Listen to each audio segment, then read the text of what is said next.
What would you do in your last 3 months to live? Death is something we've all thought about at least once in our life, and so this naturally brings up the discussion of what we would like to experience before our flame eventually runs out. Perhaps confess your true feelings to someone you love, partake in an activity you always wanted to try, or just simply live the remainder of your life with no restrictions weighing you down. These are the exact thoughts that run through Kusunoki's head as he writes down what he wishes to accomplish before his final breath arrives. But you see, this particular individual didn't arrive at such a melancholy predicament under circumstances that would be deemed as understandable, such as health conditions or death threats. No, there's more to this story than meets the eye. So, with that being said, let's take things back to where they started. Back to where life was ordinary and the possibility to have a future was still on the table. This is 3 days of happiness. Kusunoki is a 19-year-old young adult who doesn't have much going for him at all. He works a low-paying part-time job, doesn't have any friends or family, not even a TV or laptop to pass time with. All he has is his small apartment filled with second-hand books and CDs. Yet, in order to make some quick cash to feed him for the night, it was time to also say goodbye to his last valuable possessions that he generally felt connected to. And so with these items packed away to sell, there was nothing in that house anymore that was driving him to wake up the very next day. Kusunoki arrives at a second-hand bookshop where he successfully sells his reading material, only getting a small lump of change back, but it was more than what he started with. Then just when the average day out is expected to end, a peculiar question is brought to the surface from the man behind the counter. Do you want to sell some of your lifespan? The worker of this store could tell Kusunoki had nothing in the tank to keep him going, so why not bring up this question to such an individual who might take interest in making some quick cash?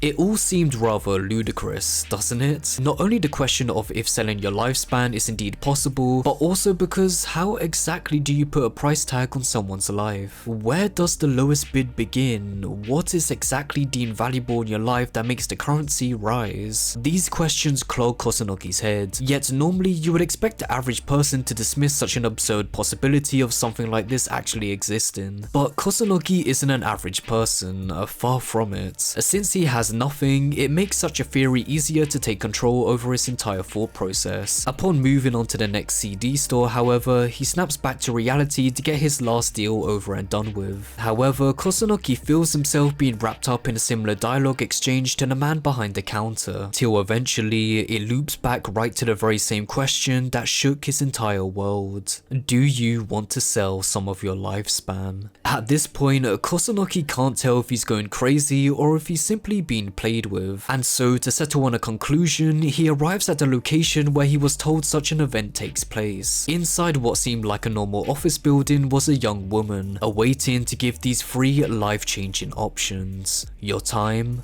your health, or your lifespan. To which Kusunoki simply replies, his lifespan. And after a detailed evaluation, he finds out his life is only worth 300,000 yen. This means Kusunoki's entire life is worth a mere $2,000. It's laughable at how simply pathetic of a price tag that is for the remaining 30 years and 3 months of his existence. And so, understandably, he asks the question we've all wanted to know ourselves. How exactly is life measured? The answer to this is actually quite simple, yet just because it's easy to understand, it doesn't make such requirements easy in itself. Your happiness, how much you've contributed to society, the dreams you've managed to achieve, your social standing. For Kusunoki, he had absolutely nothing to show for it. Not only is his life at the bottom of the barrel, but judging from the price tag set on the remainder of his life, it's clear things just won't be going up from here. And so he decides to sell off the remaining 30 years of his life while keeping the 3 months to himself to live out his final days. While Kusunoki thought he would continue to spend his last moments alone just like he always has, it turns out this young woman named Miaki, who evaluated the cost of his life, would be observing him every step of the way to see how he plans to live, all while the days slowly tick down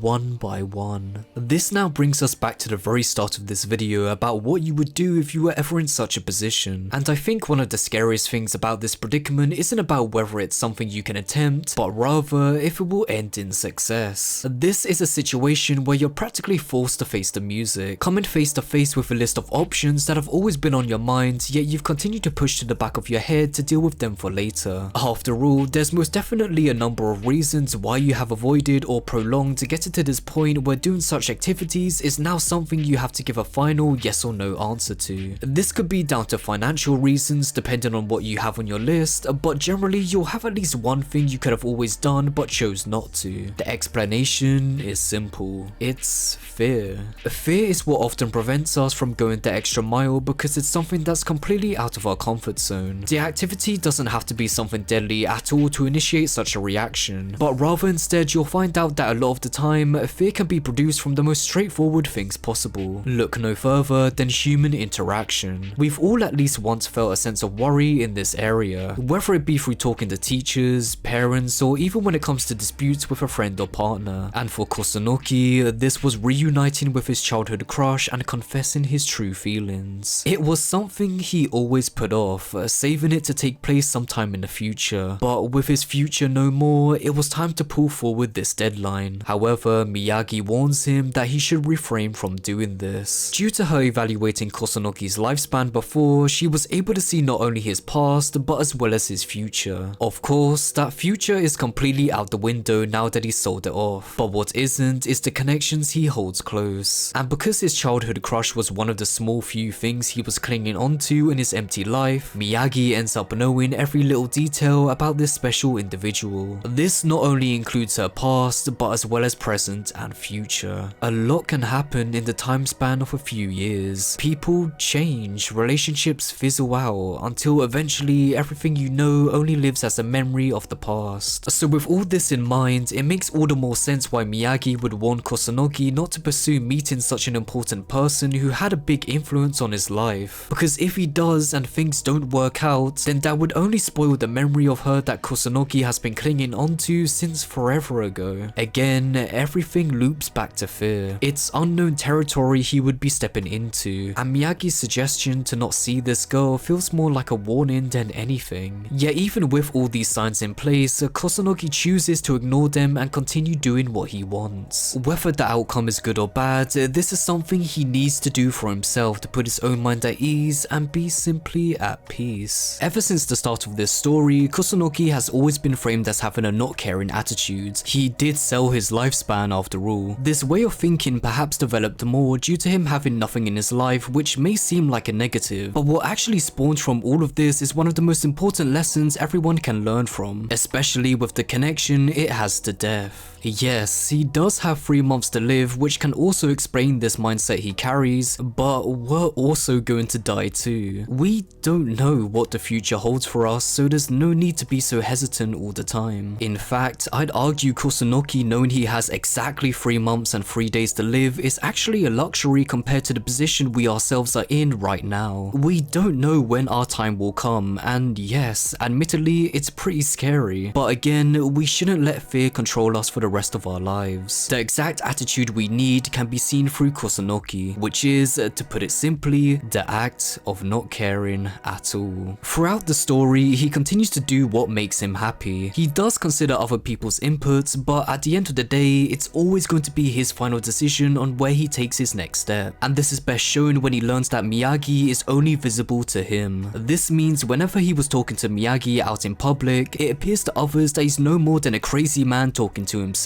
This is a shock to him, of course, but for Kusunoki, what's on the outside in general has never really mattered to him, but more so what's close to the inside is something he's personally always cared about more. He's the type who doesn't show any signs of staying down in the dumps when knowing others are being more successful in life than him, or if he's heard some information about someone that isn't exactly a positive outcome to something he would have preferred. But in fact, what Kusunoki cares about the most is what he was and wasn't able to accomplish.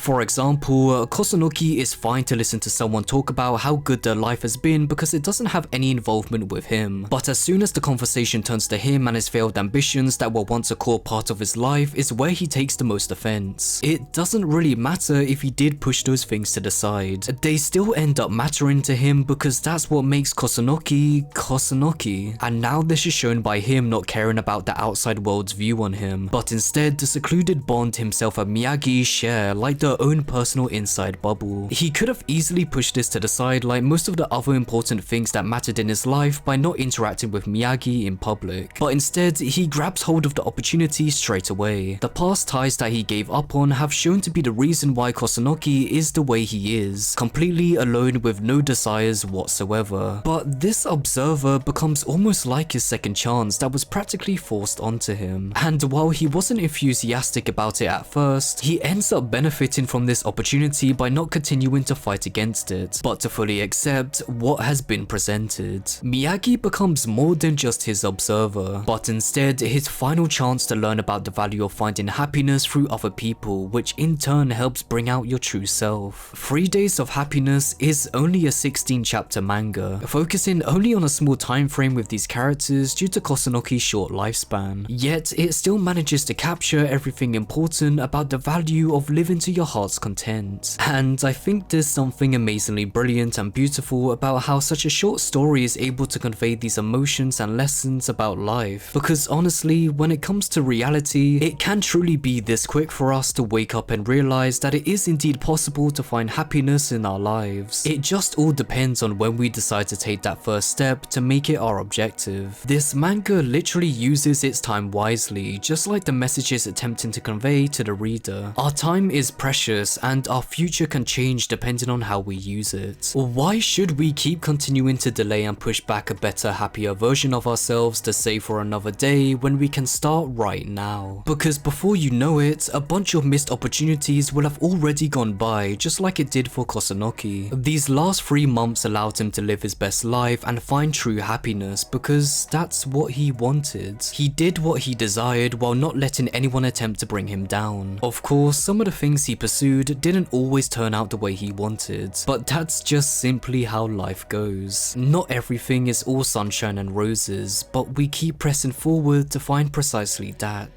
to find that true happiness.